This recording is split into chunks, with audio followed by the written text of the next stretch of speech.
Pues ya estamos aquí en Observatorio, en nuestro análisis en perspectiva. Luisa, a ver, el PRD hace algunas semanas lanza, digamos, una campaña con una serie de eventos muy importantes en todo el país, subrayando e identificándose como la izquierda democrática. Me parece, no sé si me equivoco, que hay un mensaje en ese lanzamiento, pues advirtiendo que quizá desde su punto de vista hay una izquierda en México que no lo es. ¿Qué opinión te merece esto? ¿Estás de acuerdo o no? En fin.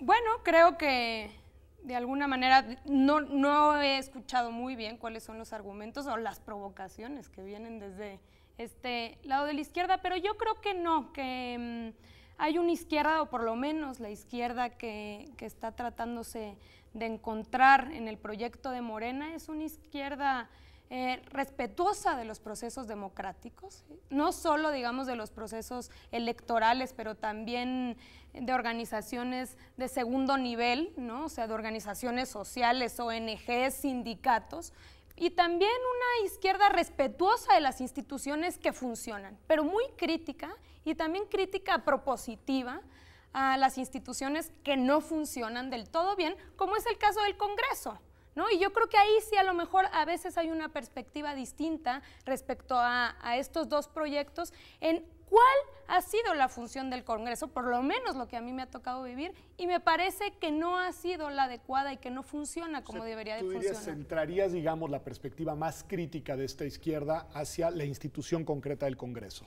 No, yo creo que es una de ellas, pero la del Congreso es fundamental. ¿Por qué? Porque ahí ha habido una diferencia que tiene, bueno, que también tiene que ver con el Pacto por México, pero sobre todo, ¿cuál es la función del Congreso? Que no ha sido, por un lado, no es representativa de la ciudadanía, es decir, no está en búsqueda del bien común, sino más bien de bienes particulares y de grupo, pero por otro lado, no funciona orgánicamente. A ver, Ricardo, tú presides el Instituto de Estudios de la Transición Democrática, que se pronunció a favor del Pacto por México, digo, para subrayar este punto que ahora advierte Luisa, y también que convocó junto con el PRD a estos eventos de la izquierda democrática. ¿Cuál es tu opinión y sobre todo tomando en cuenta lo que nos dice Luisa ahora, ¿no? Bueno, yo planteé la discusión en dos partes. Creo que, en primer lugar, Morena y lo que representa Morena, creo que ha demostrado que tiene un compromiso con la ley. Eso no me parece que sea la diferencia ni el matiz. Creo que si algo hay que reconocer es que el cauce, la lucha, sus demandas, sus exigencias, esté uno de acuerdo o no, se conducen con legalidad y en un margen pacífico, enérgico, pero dentro de los cauces institucionales. Eso es cierto y creo que ese es un punto de partida compartido, correcto para ir a la discusión donde debe estar. Y la discusión está, creo yo, justo en la manera en que la izquierda o las izquierdas se aproximan y viven la pluralidad real de la sociedad mexicana, ¿no? Es decir, la izquierda democrática, si algo quiere decir, es que es una izquierda que está como dispuesta, concepto, sí, como concepto, okay, que está dispuesta a negociar y a pactar, porque pues a ese enorme continente que es el PRI, o a ese enorme continente que es el PAN, pues no los vamos a poder echar al mar, ¿verdad? Y hay que entrar en contacto con ellos, y hay que entrar en diálogo con ellos, y hay que construir acuerdos para el país, para la equidad, para su modernidad, con ellos. Este aspecto, creo yo, el aspecto de cómo manejas y cómo te insertas en una sociedad tan diferenciada, tan desigual y tan plural como la mexicana, creo que es lo que hace la diferencia entre una izquierda democrática y otra que no lo es tanto. Ok, Luisa, ¿qué opinas? Porque ahí lo que, si entiendo bien, Ricardo, si no me corrige, subraya Ricardo, es que quizá esta idea de sí pactar desde fuera del Congreso y luego procesar el pacto en el Congreso, pues sería lo que caracteriza a una izquierda democrática, y creo que es justo lo que tú criticabas. No, yo creo que sin duda hay que pactar, es decir, no creo que ahí esté por lo menos Morena no está planteando abstraerse y voltear hacia otro lado, siempre y cuando obviamente todos estos pactos y todas estas negociaciones nos ayuden a avanzar. ¿En términos de qué? Pues de igualdad, ¿no? O sea, de acercar estos dos polos y esta desigualdad terrible, en términos, por ejemplo, de alcanzar pisos mínimos en temas, por ejemplo, de salud y de educación, y nos parece que ciertas cuestiones han sido un poco, es decir, no están construyendo en aras a la igualdad, sino que de alguna manera también son ciertas protecciones para ciertos grupos y para los mismos partidos políticos, y se han dado ciertas negociaciones, bueno, que hoy ya nos han llevado a que se den todas estas reformas, que ninguna ayuda en términos de la igualdad y digamos, de los grandes de las grandes prioridades que debería tener la izquierda. O sea, al final nos invitas a desplazarnos, digamos, de la dimensión del procesamiento político, de la negociación y la toma de decisiones, al contenido de las decisiones que se pactaron. Sin duda. Y en esas dirías, claro, todas son desafortunadas. Ricardo. Es justo, yo creo que Luisa no dice que todas son desafortunadas. Pues ¿no? casi. No, yo creo que hay, digo, en todo Claro. hay matices, pero sí creo que no ha sido por lo menos la búsqueda siempre de la izquierda que se ha materializado en esta reforma, si tú estarías de acuerdo conmigo. Claro, no, de acuerdo. Pero creo que Luisa y yo y tú estarán de acuerdo que uno de los mejores frutos del Pacto por México es la reforma en telecomunicaciones.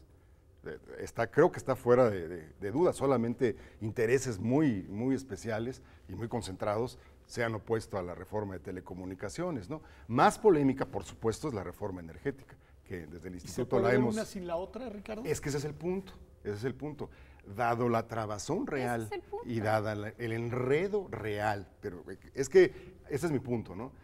No es que el PRI es un accidente de la historia, o el PAN, ¿no?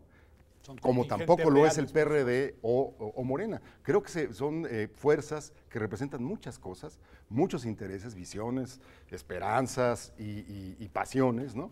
Y que el gran chiste, el gran desafío de la vida democrática es cómo las conjugas.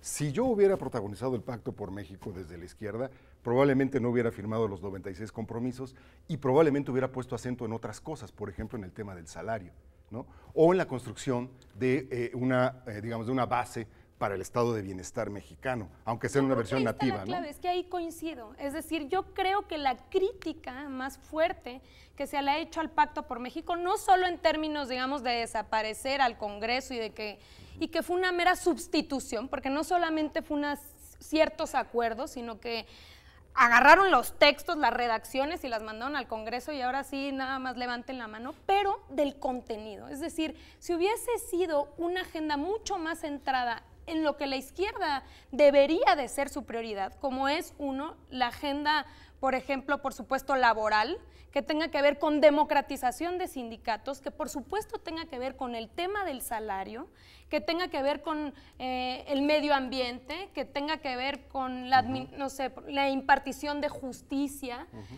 que tenga que ver con la buena distribución de los recursos. Creo que si la agenda fuese sido esta, y claro que la democratización de medios en términos reales, ¿Y en ese caso, Luisa, hubiera valido la pena el pacto, incluso incluyendo la reforma energética, por ejemplo?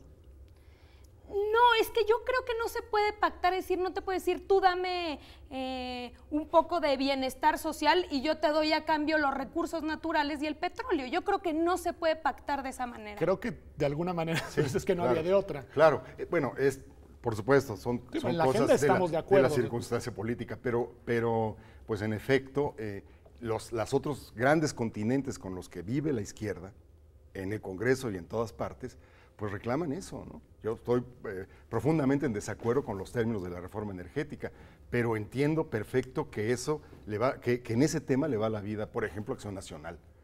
Acción Nacional, parece que huele el petróleo y está dispuesto a negociar casi cualquier cosa, ¿no? Pero están ahí. El gran desafío es cómo convives y cómo conjugas esos intereses. El punto, aparte de esto, creo, es que la izquierda democrática o la izquierda en general no ha sabido, en mi opinión, desarrollar en un puñado de asuntos, un puñado de temas, pues su programa para el país ha sido como muy difuso, ¿no? Ha sido muy inconexa sus demandas. Se sabe que es la izquierda por 4 o 5 frases, pero no hay un programa político visible que nos identifique o que identifique a esta izquierda. Y hay diferencias también entre esa izquierda que creo que no vale la pena evadir en un programa como este. Por ejemplo, el tema de los impuestos, ¿no?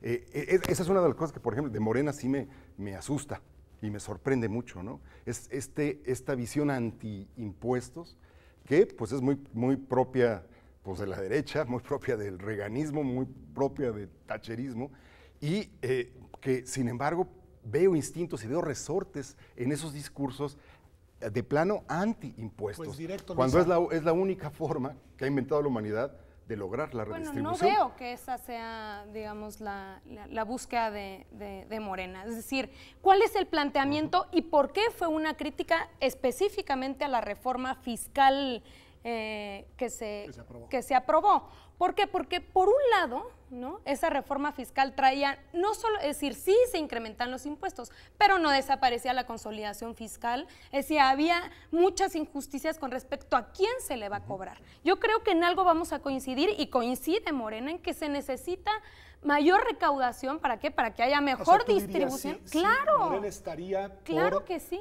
Digamos, por una agenda de impuestos progresiva. Sin duda, como lo ha estado siempre la izquierda. Es decir, tenemos que recaudar en términos de ¿qué? De que con ese dinero vamos a poder entonces tener un programa viable de gobierno para garantizar educación y salud. Si no, ¿de dónde va a venir el dinero? Eso por un lado. Por el otro lado está por supuesto que una administración, digamos, honesta, transparente de los recursos públicos, ¿no? Pues me afile Morena. Si ese es el planteamiento, es correcto. Es más Luis Alcalde que Morena. Pero es más Luis Alcalde que Morena, la verdad. Vamos, se puede uno ir a documentar los planteamientos del programa y declaraciones del líder indiscutido de Morena, donde el tema de los impuestos es simplemente abjurar de ellos, porque se presupone que pues es una captación, digamos una captura de recursos de la sociedad por una mafia que está enquistada en el poder. Esa es la suposición. Bueno, de todas maneras, en la formulación básica, me parece que esa izquierda, o sea, la izquierda que se aleja, en mi opinión, de un programa democrático para la sociedad mexicana, no está explícita, clara, como lo acaba de decir Luisa, comprometida con una reforma fiscal de a de veras, en serio, como la que necesita la desigualdad de este país. Ese es el tema. O sea, yo creo que la crítica que ha venido de parte de Morena ha sido muy específica con respecto al tipo de propuesta fiscal que se planteó. Es decir, de verdad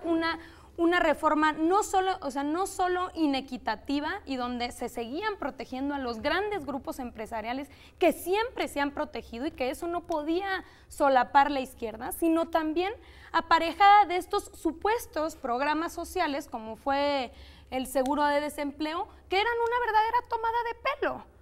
Es decir, se justificó por parte de Hacienda, ¿no? Videgaray mismo en el Pleno del Congreso nos dijo que las nuevas recaudaciones iban destinadas a la pensión universal y al seguro de desempleo, pero junto con ello nos manda estas leyes sociales, ¿no? Incluso en primeras planas se rebasan por la izquierda, y cuando te metes realmente a la propuesta de seguro de desempleo y pensión universal te das cuenta que prácticamente nada de esta gran recaudación va destinado a ello. ¿Por qué? Porque el seguro de desempleo se va a financiar por parte de los fondos de vivienda de los mismos trabajadores, y la pensión universal en realidad va a seguir siendo 60 y más hasta de aquí a 15 años que se consigan los 1,098 pesos. Entonces no había claridad y transparencia con respecto a si vamos recaudando más, pero con un programa serio, social, que realmente justifique una nueva recaudación. A mí me gusta todo lo que escucho por parte de Luisa, lo digo así con mucha claridad, pero dirías, es Luisa. O sea, tú dirías, Ricardo, nada más porque se nos acaba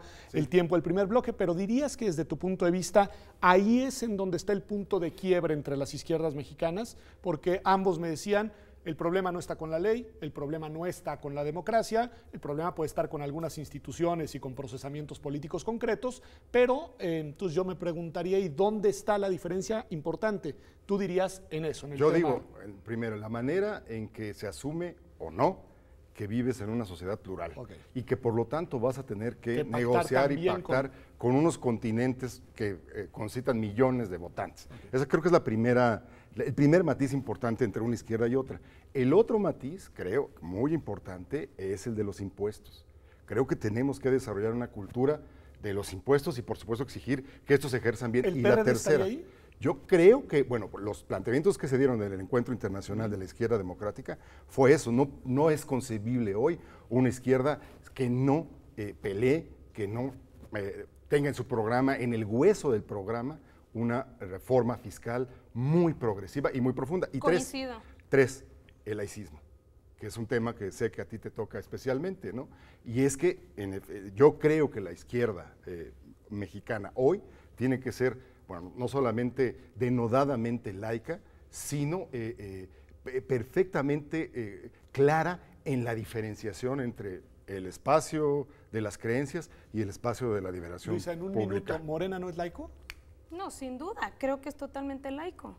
Y es decir, hay de todas las religiones en una organización donde tenemos católicos, donde tenemos de todo, pero también hay, es decir, como un grupo político es laico y se respetan todas las preferencias. Y en agendas, por ejemplo, como la despenalización del aborto, el matrimonio de personas del mismo sexo, Morena estaría a favor de esta agenda. Yo creo que hay muchos integrantes dentro de Morena que pensamos distinto en ciertos temas, pero estos temas también han sido protegidos por el mismo Morena. Tenemos una secretaría LGBT y finalmente nos hemos vinculado a otras organizaciones en protección de los derechos humanos y de los derechos individuales, que lo planteamos como una cuestión central en nuestro proyecto de gobierno. Pues bueno, voy viendo dónde están los encuentros y también los aparentes o reales puntos de desencuentro. Les propongo que después del corte miremos dos ámbitos que creo que son interesantes. Luisa ya lo adelantaba, no solamente la izquierda partidista, sino la izquierda vinculada con otras organizaciones, es decir, esa otra izquierda no institucionalizada políticamente, y también que miremos un poco a América Latina y nos preguntemos, bueno, cuáles son las posiciones de estas izquierdas frente a los fenómenos de izquierda en el gobierno o en la oposición en nuestros vecinos del sur. Pero regresamos, esto es Observatorio, como verán,